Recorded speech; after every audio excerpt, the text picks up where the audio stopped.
Hello and welcome to A Mile in My Stilettos. Don't forget to join the Mile High Club by subscribing right now, and let's jump into today's video. Alright you guys, so the first thing that you're going to do is you're going to start by sectioning off your hair. I'm sectioning the back first, and you're going to want to make sure that this is a straight part, as straight as you can get it, because people are going to be able to see this part even though you are not leaving any hair out. So I go from ear to ear basically, and this is as straight as mine is going to get, and I'm okay with that. And then I'm going to go ahead and I'm going to move to sectioning the front part of my hair, because you know I have that little cute little ponytail design situation in the front. And so I'm going to get that part sectioned off, and again trying to make sure my parts are as straight as possible. Next, I'm going to go ahead and I'm going to start braiding down the back of my hair. You can either do this style by braiding your hair and sewing it in, or putting your hair into a ponytail and gluing it in.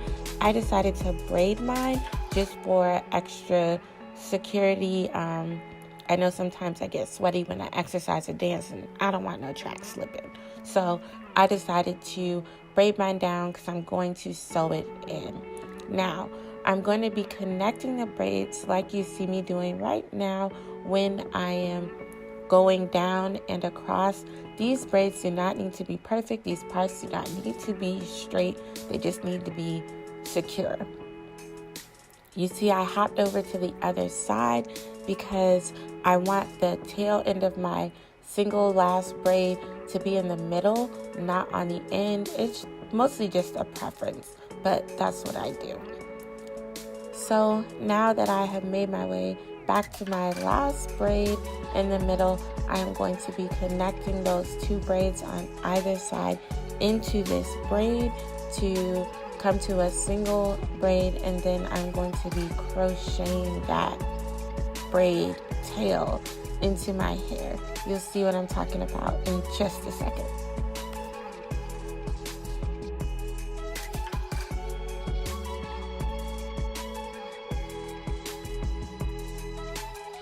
Okay, and now we are back up to the front. We are going to split that middle section in half to do our ponytails.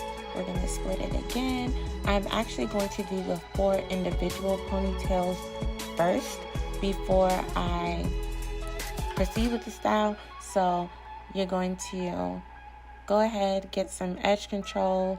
I use this I think it's called edge booster or something. And I'm going to be putting that at the place where each part is, and then I'm just going to put in my rubber bands. And like I said, I'm going to do each ponytail first, and then I'm going to connect the ponytails. And that's also because if a rubber band happens to pop, there's just more security if there's more than one rubber band there by connecting them after they're already in ponytails. So anyway, that's what you see me doing here.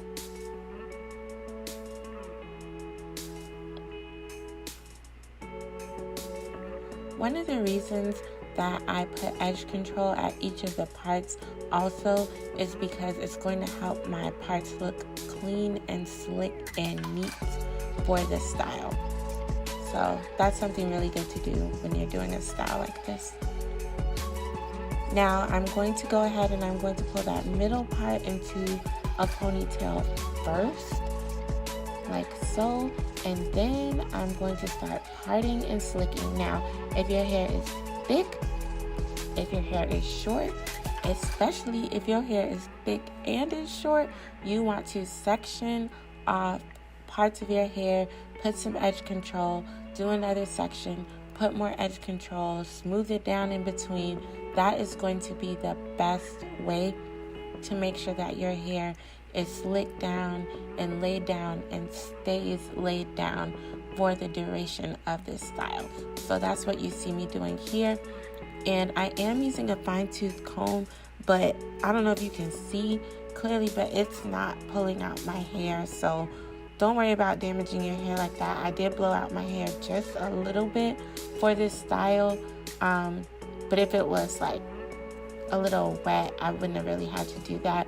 but I wanted to blow it out just a little bit just to make sure that it stayed very slick and was easy to comb through and lay down as I'm doing this edge control situation.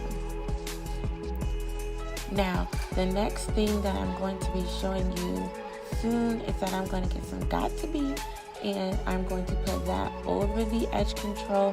This is not going to dry white. You'll see that when I'm done, but I'm going to put that, then I'm going to put this stuff. Ooh, this stuff is at the hair, so I honestly don't even remember what it's called, but I got it in the color black because the hair I'm using is jet black, and it's intense. It laid it down. It's like thick.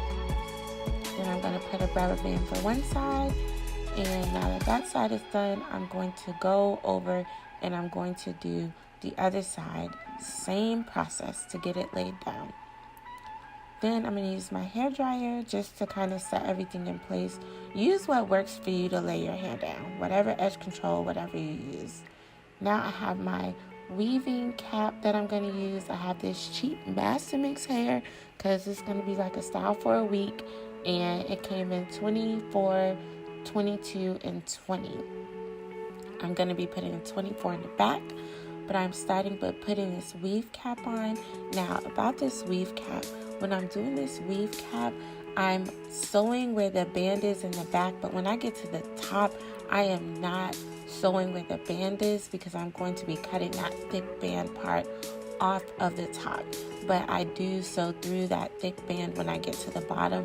And this weave cap is helpful because then I don't have to be as strategic with where I'm sewing, if that makes sense, especially since I'm in the back of my hair. Can't see what I'm doing. Okay, you guys, it's time to start laying the tracks.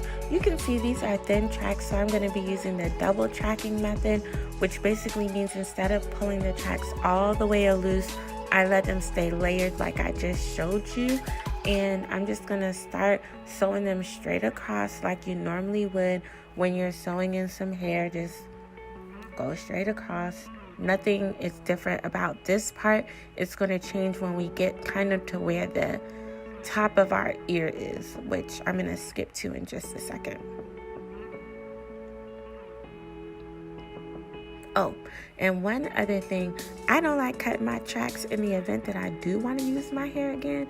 So you'll see when I get to the end of my hair, I don't cut that track. I just flip it over so that I can, reuse this hair if I want to without it being all cut up and stuff like that.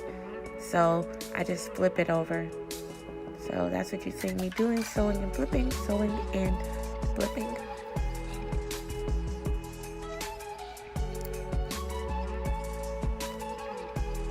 Okay, so now that we are at the top, we are going to start sewing up vertically, like straight up and down instead of horizontally across. We're going to sew up the braids that are at the top of our hair. Now, if you want to do your braids smaller and closer for, I could say, an even more smoother look, then you can definitely do that. Because I have the net here, I can sew in between the braids if I want to, so that I'm still able to get those tracks close together when I get to the top. And then I'm still going to use that flip over method, and I'm going to go back down the braid, and I'm going to make a U shape, basically going back across the back of my hair, and I'm going to go up the other side again. So you're going to go vertical, horizontal, vertical, just like a U. Don't forget, if you love getting detailed hair tutorial, lifestyle tips, fashion, beauty tips, all of that, please subscribe to my channel. I love doing these videos for you guys. So yeah, hit that subscribe button and join the Mile High Club. Now, once you kind of get done, this is what it's going to look like. And from there, you're just going to start sewing straight across again, just like you did in the back. There will be a track at the very top, but it's okay because that track is going to be hidden, as you will see by the ponytail as it falls. So, yep, just keep sewing across, back and forth, back and forth. When you get to the top of your braids where your hair is, you're just going to cut off the excess strap that you don't need anymore, and then you're going to comb through the hair that you've sewn in just to make sure it's nice and detangled before we move to the top part of this style again. But it's coming along well. I'm excited, you guys. Okay, so now I'm just getting another rubber band and pushing my hair into this ball. If your hair is longer, you can braid it or twist it and then just wrap it around itself. I'm using the 22-inch and I'll be using the 20-inch bundle for the hair. I separate a piece and I wrap it around. This is so I don't have to use a ton of bobby pins doing this ponytail, so I don't want my head hurting. So after you wrap that piece around to the end, you're then going to take the rest of the hair. You're going to start wrapping it around the ponytail like so. Wrap and wrap and wrap and wrap. And wrap and wrap and wrap some more. And then once you are done wrapping, you are going to pull out a piece of hair. Once you have all the bundles in, so both bundles in, you're going to pull out a piece of hair. You're going to comb through it. And then I use some Pump It Up, but it might have been better to use some Got To Be, honestly. But whichever one, go ahead, slick that on there, comb through it again, and then you're going to take that piece and you're going to wrap it around the bottom part of the ponytail. So you're going to wrap all the way, combing as needed to make sure it stays as slick and smooth as possible. And you're just going to continue to wrap and wrap and wrap and wrap until it gets to the little tiny piece at the end. And then I'm actually going to put a bobby pin at the end of this as well, just to make sure my ponytail is nice and secure. And then I'm also going to wrap my hair up at the top just to make sure everything stays sleek. And then I'll be back with the finished look for you guys.